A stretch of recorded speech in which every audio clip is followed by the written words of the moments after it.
Hi, my name is Gallo. My pronouns are they, them, and I'm an actor, filmmaker, and writer based in LA. My name is Saifa Wall. Please call me Saifa. My pronouns are he, him, and his. I'm a longtime intersex activist, but I'm also a PhD candidate at the University of Huddersfield in Manchester, England. I'm originally from the Bronx, but I'm currently living in Manchester. So that's me. And to Alicia. Hey, y'all. My name is Alicia Roth Weigel. I am a human rights commissioner for the city of Austin. I'm the author of a book called Inverse Cowgirl, not Reverse Cowgirl, though that's fun too. Inverse Cowgirl, because I'm intersex in Texas. And I also do a lot of consulting with hospitals and organizations and political groups in the realm of body autonomy and gender equity.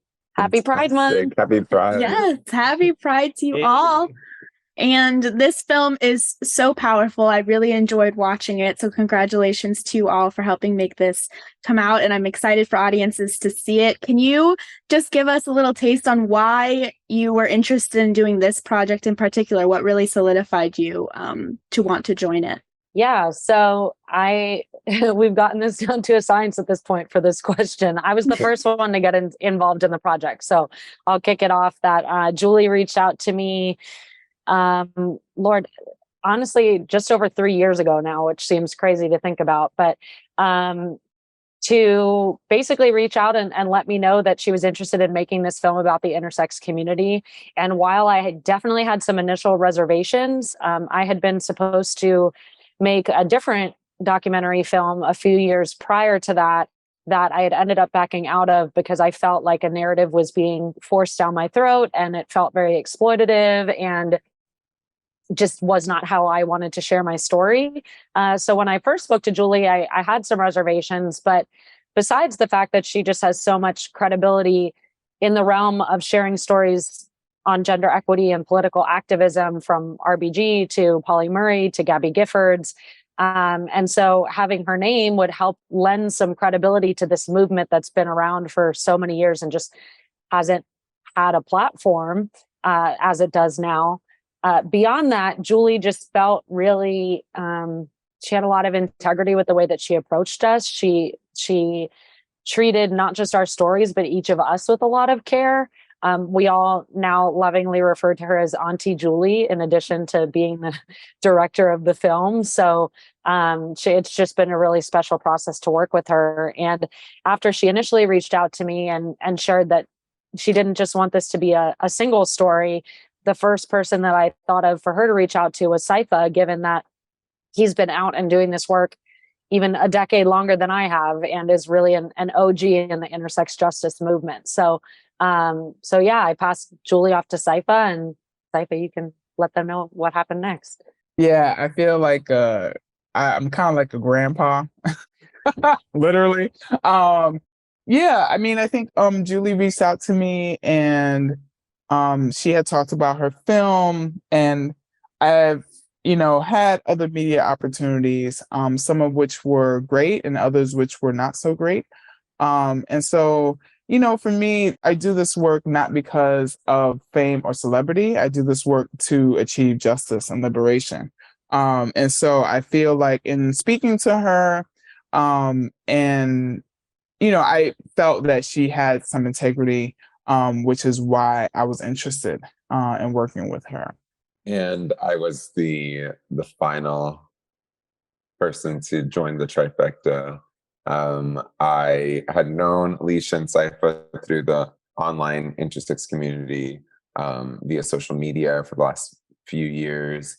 And they were doing a protest at Weill Cornell Hospital in New York and asked me to speak. And it was my first time speaking at an intersex rally, which was so intense and beautiful. And I got really animated when Alicia passed me the megaphone, and I really let out a lot of years of rage. And it was super moving to me, and moving enough to Ms. Julie Cohen, who asked me to join the documentary based on just what I had to say, and how she says I popped on camera, which not surprised.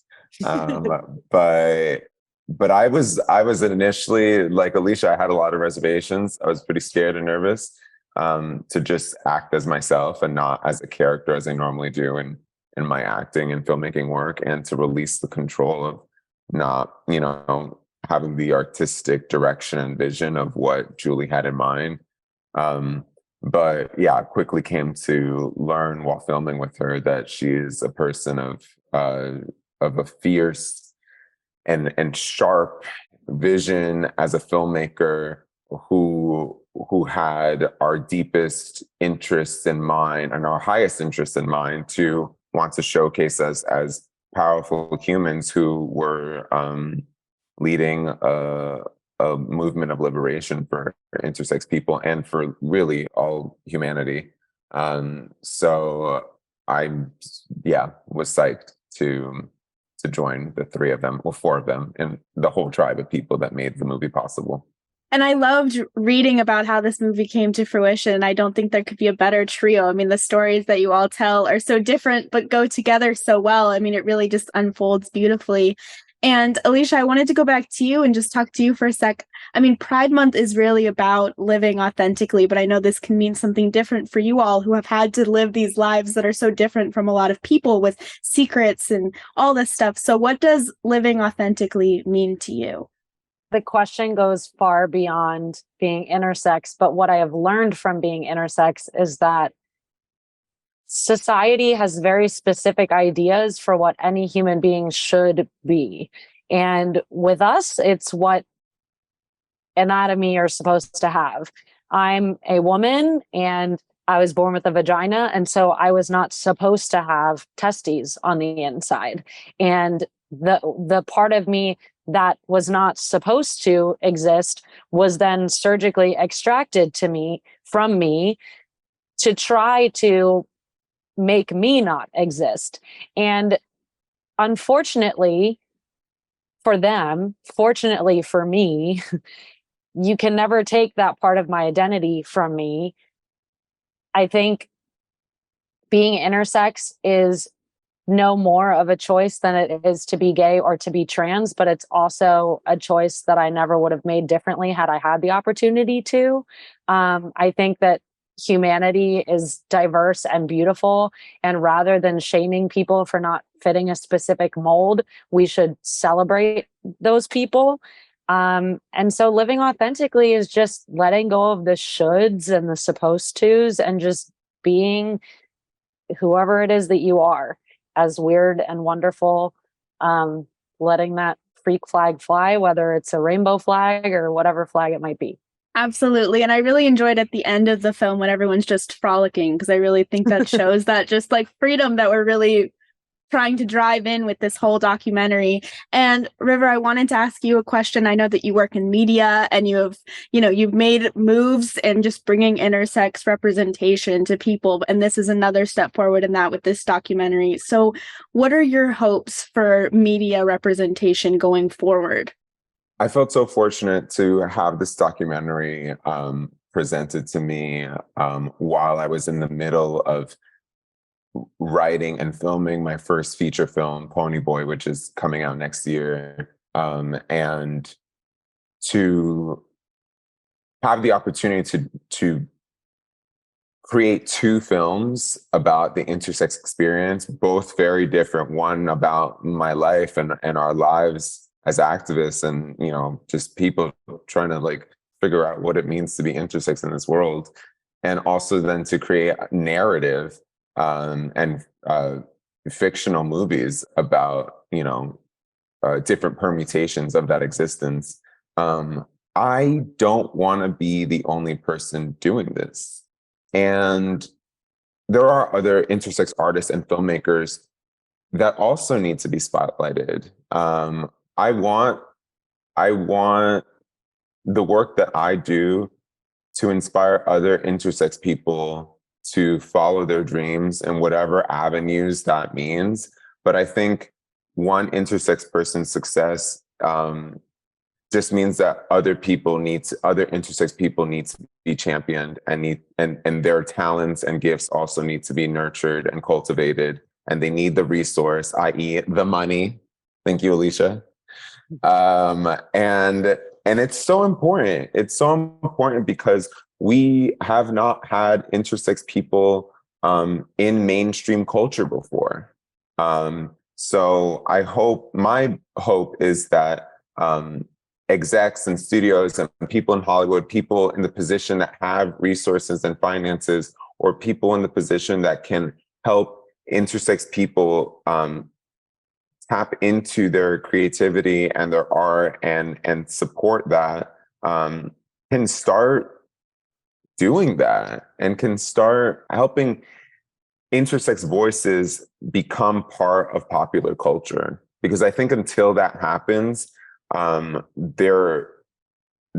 really like the bridge between legislative change and also the understanding of, I think, the issues that people are having to understand like gender and these things that seem like hard to understand, but it's because we haven't been positioned in a way to be understood or have not had a space to be seen. And so once that happens, like it's going to get a lot easier.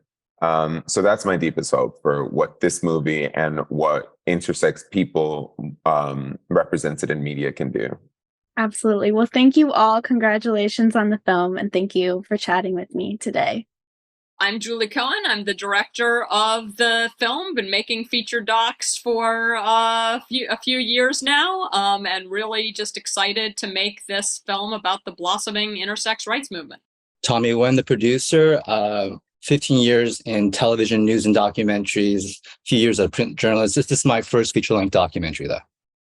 For anyone that's not familiar with what this project is, could you just give us a little taste of what audiences will expect when they see it? Yeah, this film introduces you to the really inspiring story of 3 intersex activists who, after dealing with some trauma during childhood, including a lot of shame, a lot of secrecy, and in these 3 cases, non-consensual surgeries, decided to take the really brave, bold step to speak out and speak up, not only for their own rights, but also for the human rights of intersex people that come after them. And I feel like this kind of project can feel a bit daunting. At least it would be for me. There's this pressure that you're wanting to tell this story that hasn't really been told. It's not in the media as much as it should be. And you're wanting to really bring this forward. So how did you handle that pressure? And what did the brainstorming process look like for this? Julie, that's yours. You got the pressure. Yeah, how do we handle that? I honestly think the answer to how you handle the sort of responsibility of what a documentary's impact can be is to not think about that very much during the filmmaking process. You're just trying to tell a story with as much feeling and like thinking as you can. And like, I try to set aside all concerns about what the responsibility might be. Yeah, I could understand that can really be the best way to not get in your head when you're taking on something as big as this, is really to just do what you can and know that it's going to have a big impact no matter what. And going over to you, Tommy, I'd love to talk a little bit about just how you got involved in this project and what it means to you to be a part of it. Yeah, I've been trying to pitch intersex stories since 2014, and I pitched so many iterations of an intersex story that I was banned from even pitching it anymore. I said, we had enough, Tommy. You did your best, but we're not going to do a story for Dateline at least. And so I put it aside, and it took some years until Julie called me, and we have a mutual friend, my old senior producer at Dateline. They're good friends. And I think she told Julie, if you're doing a story about intersex, you should call Tommy. He's been trying to do this for years. And so I remember getting the call from Julie, and when she said the word intersex, my heart stopped for a moment because I remember I'm not allowed to pitch intersex stories anymore. But then I was so relieved that she was attached to it. It was obviously greenlit, and I knew that we were going to do something special. I mean, you threw the question of, how you approach this documentary over to Julie, but I feel like with you knowing that you've been wanting to work on this for years, what was your idea that you really sought to tell, and what did you want to tell audiences from the beginning? Well, I did try to do it for a Dateline audience. So I did try to kind of concentrate on the parents. This is back in 2013, 2014, when a lot of parents weren't stepping forward. I did find a parent for this documentary. But that kind of fell through. I kind of went around the country visiting clinics and hospitals, and they would let me do the story for a while. I did different iterations where I was trying to, there's a kid in South Carolina whose adopted parents, were suing the state of South Carolina because of the surgeries performed on him. I tried that route. I tried doing it through, I think Eric Lohman had a young child named Rosie. So different iterations. But what's so great about Julie coming at this moment, that the activist movement is now so robust that it's here now. It wasn't that strong back then. There was some activism, but good things come to those who wait. I mean, these are great characters, great activists. And I think this is the best way to tell the story for a feature-length doc. Absolutely. And I mean, I know that this has probably been years in the making, and the LGBTQIA plus community is always changing and evolving for the better, for the worse. Like, we keep seeing all these different phases. And right now we're going through a lot of anti-LGBTQ laws being passed. So what does it mean to you to have this documentary come out at this time? Yeah, I mean, I think, the ways that this story is particularly relevant now in a context of harsh, repressive LGBTQ plus, movement, and the force in some states, certainly not all, but to really take away hard-won rights. Like, it's hard. I think that it's a relevance you don't really want, because it's all like kind of a bad environment. That said, I think it's important and can be inspiring to remember that even in this tough environment, there are people speaking out very bravely for their own rights. And I think the intersex activists are just prime among that. Like, imagine being told your whole life by your doctors or your parents, like, this is something you should not be talking about, and then making the decision of, like, you know what, I am going to talk about it. There's something that's really beautiful about that. There's like a victory in that, no matter what the larger environment is doing to you. And I think that's the inspiration and the victory that we're trying to bring to the fore in this film. Absolutely. And I loved that there were so many messages of that there's the trauma, but there is also the intersex joy, and how that was really folded into this final documentary. So I wanted to ask you both, I mean, from a director and a producer perspective, how did you make sure that you were telling both sides of that story so fully in this? I mean, it's the people. Like, a film gets its character from the humans that are in front of the camera. And we were careful to pick people who had nuanced personalities and who responded to difficult things in their life with a lot of fun and a lot of humor. And we had some pretty fun moments spending time with them in the making of the film. Absolutely. Even when I do my stories, I put a lot of effort into booking, because if you don't have the right voices, the message you want to get across often gets lost or unheard. And it was just so lucky that all of them came through with such fascinating stories, and in such diverse ways too. So I kind of lucky, or maybe it's Julie's magic. I don't know, finding these right characters, but they really made the film. And whose idea was it at the end to have everyone just kind of frolic? Because that really was so beautiful to see. And I'm so excited for audience to react, but I couldn't have asked for a better ending, truly. Yeah, that was so spontaneous. Like, and Tommy had worked hard on a whole different plan for our final scene, which was going to involve the 3 stars going to a whole different place in Beverly Hills and getting and it was like a very complex, and was going to be, there were drones going to be involved. There was a whole lot. Because of COVID related production problems, that shoot day ended up getting cut way down. So we had told the stars in advance, like, oh, you're going to frolic in front of the camera. So they were eager to frolic. So we just did it. You saw it was right on the same set as the interview was, had them dancing in front of the camera and going in a frame. It looked so cute that we literally spontaneously were like, oh, we'll all go. Like, there were some who were angry because they hadn't been given the opportunity to have their hair and makeup and clothes looking their best. I swear we didn't think of it until we saw it in the frame. Like, oh, it'd be so cute if we all took baths too. Like, we'll see. If it doesn't work, we won't use it. And then it was nice. We liked it. Well, after I did it, I wasn't sure it was going to be used. I just did it as if to make the characters happy, that, you know, our stars happy, that we're all frolicking. But then I saw a cut, and then Julie used it, and I was like, oh my God. To me, the people on our crew who are the most resistant to that moment are my favorite moments. Both Tommy and Kelly Kendrick, our editor, are sort of on there like, don't even make me do this. And like, for some reason, it's all the more adorable. Like, please, I don't even want to be here. But like, I agree. Yeah, like you could tell it was spontaneous and that everyone just was there, and you know, it was unchoreographed, but it made it all the better because you know you're working on something that's so powerful. And there's so many messages, and then at the end to just kind of have that joy of being able to know that the project is going out there and you all worked so hard and just dance it out. So I truly love that. And my last question I wanted to ask is just knowing that this film is going out into the world, what are you most excited to see upon its release? I was just saying earlier in another interview that I'm so excited. Every single one of my friends are so excited to tell other people about it.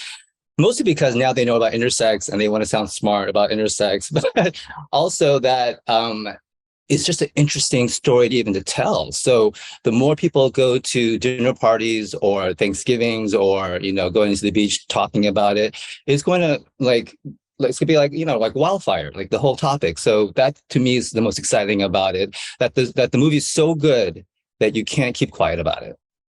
Julie, do you agree? That's took the words right out of your mouth. That's perfect. I love it. Well, congratulations to you both. Thank you for chatting with me today, and I can't wait for everyone to see the film. Thanks.